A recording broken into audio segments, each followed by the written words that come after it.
Welcome to the Deep Dive. We've been getting a ton of questions about this lately, so today we're tackling it head on. Can just anyone pack their bags and become a digital nomad in Portugal? The short answer is not exactly.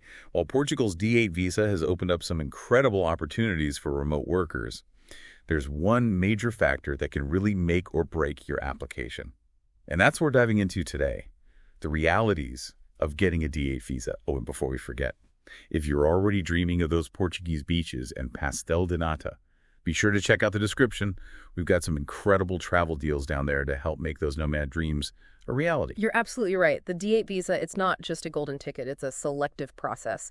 Portugal wants to make sure that anyone coming to live and work there can actually support themselves financially. So let's get down to it. What kind of financial hurdles are we talking about here? Well, the minimum income requirement for the D8 visa, it's tied directly to Portugal's minimum wage. Right now, that minimum wage is sitting at 820 euros per month. To qualify for the visa, you'll need to prove that you've earned at least 4 times that amount. So that's 3,280 euros per month consistently for the past 3 months. Okay, so we're talking a pretty substantial monthly income, but is that all they're looking at? Not quite. They're also pretty interested in your savings. Before you even apply, you'll need to show that you have at least 9,840 in your bank account. This basically acts as a financial safety net. It shows them that you can handle unexpected expenses or any income gaps. That makes sense. It's like you're showing them you're financially responsible and you're not going to be a burden on their system. But I'm guessing there's more to it than just a healthy bank balance, right? Oh, absolutely. They also want to see that your income is coming from a legitimate source outside of Portugal. If you're employed, you'll need to provide a work contract.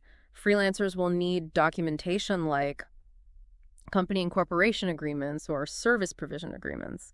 Basically, they want to see proof that you're already earning money remotely and that you're not planning to search for a job once you land in Portugal. So it's all about proving that you're a genuine remote worker, not just someone looking for a change of scenery. Exactly. Think of it this way. Portugal wants to welcome digital nomads who are ready to contribute to their economy and their society, not those who might struggle to support themselves. Okay, so we've covered the financial side of things. What other hurdles do potential D8 visa applicants need to be aware of? Well, there's a whole other layer of documentation that's just as important as your financial records. We're talking passports, travel plans, even a deep dive into your background. Now, this is where it gets really interesting, and we'll unpack all those details right after this. All right, so we're back. Ready to delve into those additional document hurdles you mentioned. I'm guessing a valid passport is at the top of that list. You bet. Your passport needs to be valid for at least 3 months beyond your planned return date. And speaking of returning, Portugal wants to see that you have a solid exit strategy, even though you're applying to live there. This means providing proof of onward travel, like a return flight ticket. So even though the D8 visa lets you live in Portugal for a while, it's not like a direct path to permanent residency. That's right. It's typically granted for 1 year, and it can be renewed. But it's fundamentally a temporary visa. They want to see that you ultimately plan to return to your home country or move on to a different destination. Makes sense. Now, what about things like health insurance? I imagine that's pretty important. Absolutely crucial. You'll need comprehensive travel insurance that covers medical expenses, emergency assistance, and even repatriation if needed. It's all about making sure you're protected and won't become a financial burden on the Portuguese healthcare system if something unexpected happens. That's a responsible requirement. Yeah. Healthcare costs can add up pretty quickly. So it's good to know they're looking out for both you and themselves. What else should potential applicants be aware of? Well, you'll also need to provide a criminal record certificate from your home country or any country where you've lived for more than a year. This certificate needs to be issued by the relevant authority. And depending on the country, it might require an apostille or legalization. Now, I've heard the term apostille before, but I'm not exactly sure what it means. Of course. Think of an apostille as like a fancy stamp or certificate. It verifies the authenticity of a document. It's a way for Portugal to be absolutely certain that your criminal record certificate is the real deal and hasn't been tampered with. So it's like an extra layer of security to make sure everything is legit. Exactly. And here's another interesting thing. You'll also need to request a criminal record inquiry from Portugal's Immigration and Border Service. They're known as SF. This is basically asking them to do a background check on you from their end as well. Wow, so they're really doing their due diligence. It seems like they want to be extra cautious about who they're letting into the country. You got it. It's all about ensuring the safety and security of their citizens and maintaining a stable environment for everyone. Now, aside from the criminal record checks, remember those passport-style photos you always need for visa applications? Yeah. You'll need a couple of those for the D8 visa as well. Of course. And I'm guessing there's a mountain of forms to fill out, too. We're not wrong. There's the National Visa Application Form, which needs to be completed accurately, signed, and submitted with all the other documents. But there's one more document that's not always explicitly required, but I highly recommend including it. Okay, I'm intrigued. What's this secret weapon in the D8 visa application arsenal? A personalized application letter. It's your chance to go beyond the cold, hard facts and connect with the consulate on a human level. So it's kind of like a cover letter for your life in Portugal. Exactly. This is where you can explain why you're drawn to Portugal, what you hope to gain from the experience, and how you plan to contribute to the community. It's about showing them you're not just another face in the crowd, but someone who's genuinely interested in becoming a part of Portuguese life. Precisely. Share your story, your motivations, your passions. Maybe you have a connection to Portuguese culture, a love for their language, Right. or a fascination with their history. Highlight any skills or experience you have that could benefit the Portuguese community. This personal touch can make a big difference in how your application is perceived. It sounds like this letter is your chance to really showcase your personality and your commitment to embracing the Portuguese lifestyle. Absolutely. And while it might be tempting to just throw something together quickly, remember that the consulate officers reviewing your application, they see hundreds, if not thousands of these every year. A well-crafted, thoughtful letter can really make you stand out and leave a lasting impression. Okay, so we've talked about meticulously gathering documents, crafting a compelling application letter, and showcasing your genuine interest in Portugal. Are there any other tips or strategies potential applicants should keep in mind? Well, one thing to remember is that while the income requirements are clearly stated, their interpretation can sometimes vary slightly, depending on the specific consulate handling your application. It's always a good idea to reach out to the Portuguese consulate in your country directly and just ask for clarification on any points that seem unclear or open to interpretation. So don't be shy about picking up the phone or sending an email. It's better to ask and be certain than to assume and potentially make a mistake that could jeopardize your application. Exactly. Clarifying any uncertainties beforehand can prevent misunderstandings down the line and ensure you're providing the exact documentation they expect.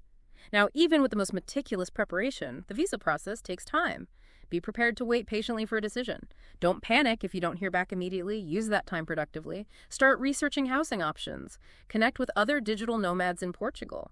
And continue learning about the culture and lifestyle. That's great advice. It's about staying positive, being proactive, and using the waiting time to your advantage. Okay, so we've covered a lot of ground here, from financial requirements and essential documents to crafting a compelling application letter and navigating the intricacies of the process. It's clear that obtaining a D8 visa requires careful planning, attention to detail, and a genuine desire to embrace life in Portugal.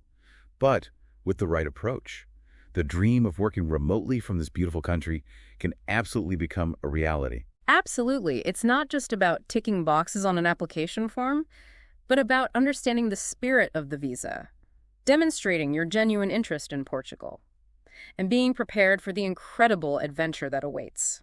Okay, so we're back, and it's time to tackle the big question. How do you actually increase your chances of getting that D8 visa? Yeah. We've talked about the requirements, Yeah. the documents, the importance of that personalized application letter. But is there anything else applicants can do to really tip the scales in their favor? Well, it really comes down to being meticulous and proactive. Remember those stacks of documents we talked about? Triple check every single one of them. Make absolutely sure that they are accurate, complete, and that they meet the exact requirements outlined by the Portuguese consulate in your country.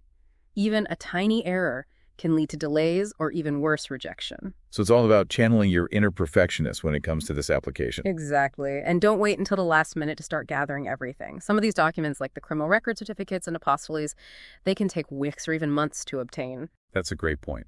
Starting early can definitely save you a lot of stress and headaches down the line. Now, you mentioned reaching out to the consulate directly if anything's unclear. What kind of questions should applicants be asking? Well, don't hesitate to ask about anything that seems ambiguous or open to interpretation. Like, for example, Maybe you have a slightly different income situation than what's typically outlined. Or maybe you're unsure about the specific requirements for your home country. Getting that clarification directly from the source, it can prevent misunderstandings and ensure you're providing exactly what they need. So it's about being proactive and advocating for yourself throughout the entire process. Exactly. Now remember that personalized application letter we talked about. That's your chance to really shine. Go beyond just stating your desire to live in Portugal. Really dig deep and articulate what draws you to the country. What kind of things should applicants focus on in their letter to make it really stand out? Think about what makes your story unique. Do you have a personal connection to Portuguese culture, language, or history? Are you drawn to a specific region or city? Do you have skills or experience that you believe would be valuable to the Portuguese community? Sharing these details can make your application memorable, and it demonstrates a genuine commitment to integrating into Portuguese life. It's about showing them you're not just looking for a temporary escape, but you're genuinely interested in becoming a part of the fabric of Portuguese society. Absolutely. Now, while it might be tempting to think you can just wing it, I really wouldn't recommend that. Remember, consulate officers are reviewing tons of applications every year. A well-crafted, thoughtful letter can really leave a positive, lasting impression. So we've talked about meticulously preparing your documents, clarifying any uncertainties, and really pouring your heart into that personalized application letter. What happens next? Well, once you've submitted your application, the waiting game begins. Visa processing times can vary, so just be prepared to wait a bit. Don't panic if you don't hear back right away. Use that time to your advantage. You can continue researching housing options, connect with other digital nomads in Portugal, and keep learning about the culture and lifestyle. That's great advice. It's all about staying positive, being proactive, and using that waiting time to prepare yourself for this new adventure. Exactly. Getting a D8 visa for Portugal, it takes a significant investment of your time, effort, and attention to detail. But for those who are genuinely drawn to the Portuguese lifestyle, the rewards can be immeasurable. So there you have it. Our deep dive into Portugal's D8 visa for digital nomads. It's definitely not a walk in the park, but with careful planning, meticulous preparation, and a real passion for Portugal, the dream of working remotely from this beautiful country can absolutely become a reality. And to help make that dream a little closer, don't forget to check out those incredible travel deals we've linked in the description. Flights, hotels, accommodations. We've got you covered. Now, before we go, a quick question for you. If you could work from anywhere in the world, where would it be and why? Let us know down in the comments. And if you found this deep dive helpful, hit that like button, subscribe to our channel, and click the bell for notifications. We'll see you in the next one.